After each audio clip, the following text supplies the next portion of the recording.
Estamos agora falando de eleições, faltam 2 minutinhos para as 4 da tarde. Vou trazer o Pedro Venceslau aqui. Pedro, você tem apuração a respeito dos 3 pré-candidatos que o PSD passa a ter nesta semana com a afiliação de Ronaldo Caiado, governador de Goiás. Já estava no partido há bastante tempo Ratinho Júnior, governador do Paraná, e há pouco mais recente a filiação, Eduardo Leite, o governador do Rio Grande do Sul. Não há um consenso entre eles, ao contrário do que existe, por exemplo, sobre a escolha, sobre quebrar a polarização, sobre um processo sem prévias de consenso dentro do partido, mas um ponto causa divergência, o indulto ao ex-presidente Jair Bolsonaro.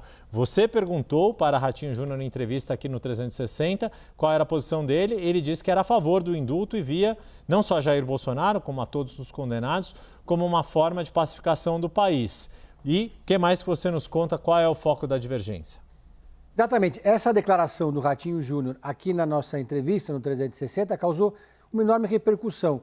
Mas, de certa forma, uma repercussão positiva para ele, Ratinho, positiva pelo menos entre os bolsonaristas. Porque essa questão do indulto, essa questão da anistia, são 2 temas que são uma espécie de linha no chão que separa o bolsonarismo de uma direita mais moderada. Qualquer possibilidade de arranjo político, de acordo ou uma construção de pontes para o segundo turno passa, de certa forma, por essa posição, por esse posicionamento. Ronaldo Caiado não é de hoje, já sempre defendeu essa posição de prometer conceder um indulto a Jair Bolsonaro e aos outros envolvidos no 8 de janeiro, caso seja eleito presidente da República. E aí o Ratinho Júnior, então, que é visto como um político mais moderado, inclusive mais moderado do que o Caiado, no campo da direita, da centro-direita, deu a declaração dizendo o seguinte, aqui para a CNN: esses vândalos erraram, têm que ser tratados como criminosos em cima de um crime que é vandalismo.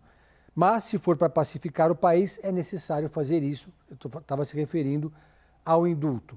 E aí surge uma divergência pública, que é com Eduardo Leite, um governador do Rio Grande do Sul, que sempre se colocou de forma mais crítica em relação aos acontecimentos do 8 de janeiro, sempre foi contra a anistia e contra o indulto. Aí, para me certificar mesmo que não houve nenhuma mudança de posição em relação a isso, eu procurei a assessoria do governador do Rio Grande do Sul, que me confirmou que a posição dele continua sendo a mesma de sempre e até me enviou uma declaração recente que o governador deu numa entrevista no estado dele, no Rio Grande do Sul, dizendo o seguinte: essa anistia não é admissível nas circunstâncias em que vivemos. A anistia não é um tabu, pode ser discutida dentro de um ordenamento jurídico, mas ela pressupõe um arrependimento também. E, neste caso, nada foi demonstrado nesse sentido, disse o governador Eduardo Leite, do Rio Grande do Sul. De certa forma, ele marca uma posição coerente, inclusive o governador do Rio Grande do Sul, mas também mostra que nessa disputa interna, para ver quem vai ser o candidato do PSD à disputa da presidência da República, ele, digamos, correria por fora. Na verdade, até lideranças do PSD dizem reservadamente que a briga está mais entre o Ratinho Júnior e o Ronaldo Caiado, sendo que o Ratinho seria o favorito. E, na verdade, o Eduardo Leite foi colocado ali como pré-candidato a presidente, como uma deferência, um governador muito bem aprovado no estado dele, mas também é uma forma de dar uma projeção nacional, facilitando assim a disputa para o Senado no Rio Grande do Sul. Ou então numa composição de chapa pura, por que não, como candidato a vice. Mas essa posição mais crítica do governador do Rio Grande do Sul cria uma indisposição muito grande com o bolsonarismo que praticamente inviabiliza uma construção política mirando o segundo turno. Porque se o candidato do PSD for para o segundo turno, obviamente ele vai buscar o apoio da direita bolsonarista, do Flávio Bolsonaro, de todo o clã. Se a presença eventual de Eduardo Leite nessa chapa, ela poderia ser um fator de constrangimento.